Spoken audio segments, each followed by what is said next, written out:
ሰላም እንደናችሁ ውድ የማን ዩናይትድ ኢትዮ ፋንስ ተከታታዮች በያላችሁበት ሰላማችሁ ይብዛ። አመሻሹን የወጡ ወሳኝ የሆኑ ስፖርታዊ መረጃዎችን ወደ እናንተ የማድረሳችሁ ይሆናል። በቅድሚያም ለዚህ ቻናል አዲስ የሆናችሁ ቻናሉን ሰብስክራይብ እንዲሁም ቪዲዮ ላይክ እና ሼር ማድረጋችሁን ፈጽሞ እንዳይዘነጉ።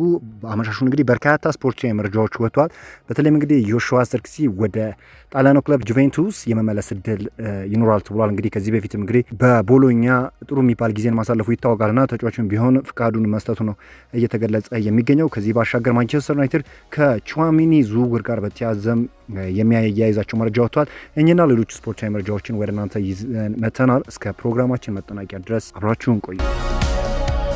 ለማንቸስተር ዩናይትድ እጅግ ቅርብ የሆነው ጋዜጠኛ ሳሙኤል ልከስት ወሳኝ መረጃ አውጥቷል። እንግዲህ ቹዋሚኒ ዩናይትድ በሚመርጠው የዕድሜ ክልሉ 22 እስከ 26 የሚገኝ ከመሆኑ በላይ ንጹህ 6 ቁጥር አማካይ ነው ብሏል። ታዲያ ዩናይትድ በዚህ ክረምት አንድ ትልቅ ዝውውር መፈጸም የሚያስችል የፋይናንስ አቅም ያለው ሲሆን ቹዋሚኒም በፕሪሚየር ሊግ የሚጫወቱ ተጫዋቾች ያህል ከፍተኛ የዝውውር ክፍያ አይጠይቅም። ምንም እንኳን እስከ 2028 የሚያቆይ ኮንትራት ቢኖረውም ዩናይትድ በዝውውሩ መጨረሻ ላይ ለተጫዋቹ ፍላጎት ማሳየቱ ምክንያታዊ ነው ብሏል። ከዚህ በፊትም ስሙ ከዩናይትድ ጋር ሲያዝ ነበር። ይህ ተጫዋች ታዲያ የፈረንሳይ ተጫዋች አሁንም ቢሆን በማንቸስተር ዩናይትድ የዝውውር ሾርት ሊስት ውስጥ እንዳለ ነው እየተነገረ የሚገኘው። እንደሚታወቀው የዚህ ተጫዋች ሁኔታን በተመለከተ ምንም እንኳን ቹዋሚኒ በሪያል ማድሪድ ውሉን ለማራዘም ቢስማማም ነገር ግን ይህ ነገር ይፋ አልሆነም እና በዚህም ዩናይትድ ለቹዋሚኒ ጥያቄ ሊያቀርብ ሀሳብ እንዳለ ነው እየተገለጸ የሚገኘው። ሞሪኒዮ ተጫዋቹን ለማቆየት ቢያቅድም ስፔን የዓለም ዋንጫውን ካሸነፈች በኋላ ግን ሮሪ ወደ ማድሪድ ያቀናል የሚሉ ወሬዎች ተጠናክረዋል እና ምናልባት ሮሪ ወደ ሪያል ማድሪድ የሚያቀና ከሆነ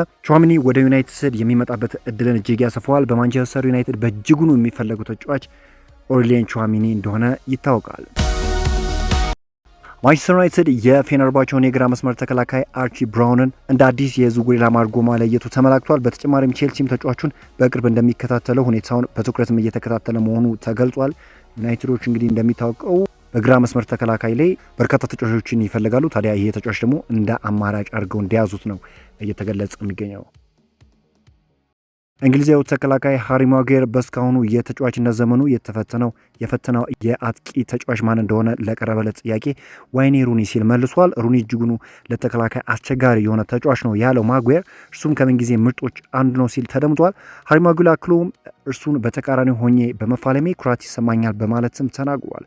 ዋይኔ ማርክ ሩኒ እንደሚታወቀው በጣም ማጥቃቱ ረገድ በጣም ክሊኒካል የሆነ አጥቂ እንደሆነ ይታወቃል።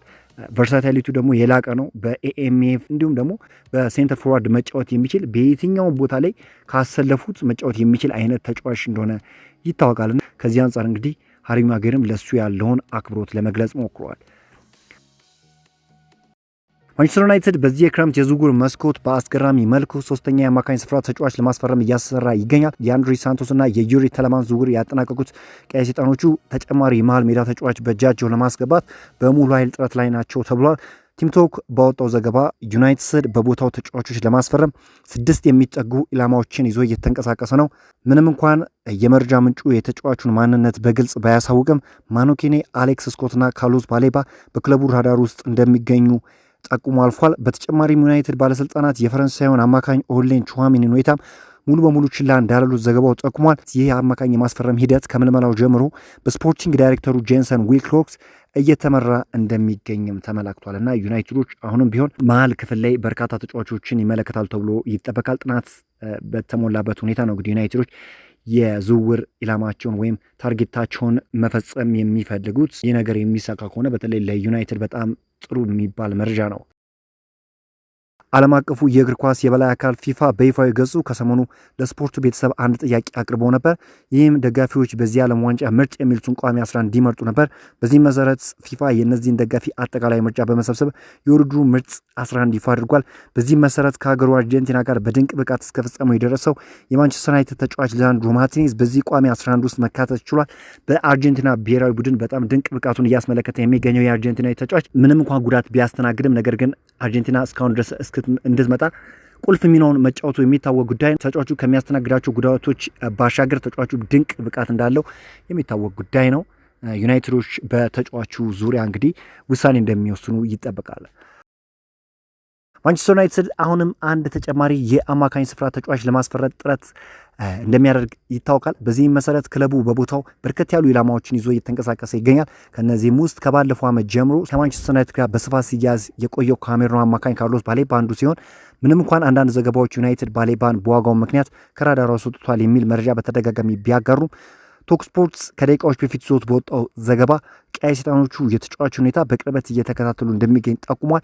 አሰልጣኝ ማይክል ካሪክ የተጫዋቹ አድናቂ እንደሆነ የገለጸው የቶክ ስፖርት ዘገባ በቀጣይ ዩናይትድ በዝውውሩ ዙሪያ ከብራይተን ባለስልጣናት ጋር ዳግም ግንኙነት እንደሚያደርግም ይጠበቃልና ዩናይትዶች የዚህን ተጫዋች ሁኔታ ቸል አላሉትም። ነገር ግን በዋነኝነት ከየትኛውም ተጫዋች በላይ ለኦርሌን ቹዋሜኒ ቅድሚያ ይሰጣሉ። የሚሳካ ከሆነ የሌሎችንም ተጫዋቾች ማለትም ለነሱ አግባብ ነው ብለው የሚያምኑትን ዝውውር ለመፈጸም ዝግጁ ናቸው። ነገር ግን የካርሎስ ባሌባን ሁኔታ ጎን ለጎን ይመለከቱታል ወይም እንደ አማራጭ ይመለከቱታል። ማንቸስተር ዩናይትድ ሌላኛውን የ16 ዓመት የማንሲቲ አካዳሚ አማካኝ ካሪም ካስሚንን አስፈርሟል። እንግዲህ ማንቸስተር ዩናይትዶች በተለይም በወጣት ተጫዋቾች ላይ እየሰሩ ያሉ ስራ በጣም ድንቅ የሚባል ነው። ማንቸስተር ዩናይትድ ከማንሲቲው ተስፈኛ ከዛ ባሻገር ማንቸስተር ዩናይትድ የማንቸስተር ሲቲውን ተስፋኛ አማካኝ ዴቪድ ዘን ዝውውር ማጠናቀቁም የሚታወቅ ጉዳይ ነው። ሌላኛው መረጃ እንግዲህ ጆሹዋ ዘርክዚ በይፋ እንግዲህ ወደ ጣሊያን ለመመለስ ፈቃደኛ እንደሆነ እየተገለጸ ይገኛል። ጁቬንቱሶች እንግዲህ በጆሹዋ ዘርክዚ ላይ ያላቸው ፍላጎት አገርሽቷል ተብሏልና ጋዜጣ ዴሎ ስፖርት እንደዘገበው ከሆነ ይህ ተጫዋች ምናልባት ከፕሪሚየር ሊግ ወደ ጣሊያን ሴሪ የመመለስ እድል እንዳለው ነው እየተነገረ የሚገኘው። በ2025/26 የውድድር ዘመን እንግዲህ 2 ጎልና አንድ ለጎል የሚሆን ኳስ አመቻችቶ መቀበል የቻለው ጆሹዋ ዘርክዚ ዳግም ወደ ጣሊያን የሚመለስበት ሰፊ እድል እንዳለ እየተገለጸ ይገኛል። እናንተ ይህንን እንዴት ትመለከቱታላችሁ? የቀድሞ የማንቸስተር ዩናይትድ ተጫዋች የሆነው አሊያንድሮ ገርናቾ ከአስቶን ቪላ ጋር ስሙ ሲያያዝ ነበር። አመሻሹን የወጣው መረጃ እንደሚያመላክተው ከሆነ ይህ ተጫዋች እንግዲህ አስቶን ቪላን ለመቀላቀል ከስምምነት መድረስ ችሏል። በክለቦች መካከልም ስምምነት ተፈጽመዋል። ከሱ ባሻገር ካርሎስ ካዝሜሮም ኢንተር ሚያሚን መቀላቀል ችሏል። ዩናይትድን የተመለከቱ ወሳኝ የሆኑ ስፖርታዊ መረጃዎች ምን ይመስላሉ? ይህንን ቻናል ሰብስክራይብ እንዲሁም ቪዲዮ ላይክና ሼር ማድረግ ፈጽሞ እንዳይዘነጋ። በየትኛውም ጊዜ ወደ እናንተ ወሳኝ የሆኑ መረጃዎችን ወደ እናንተ የምናቀርብ ይሆናል።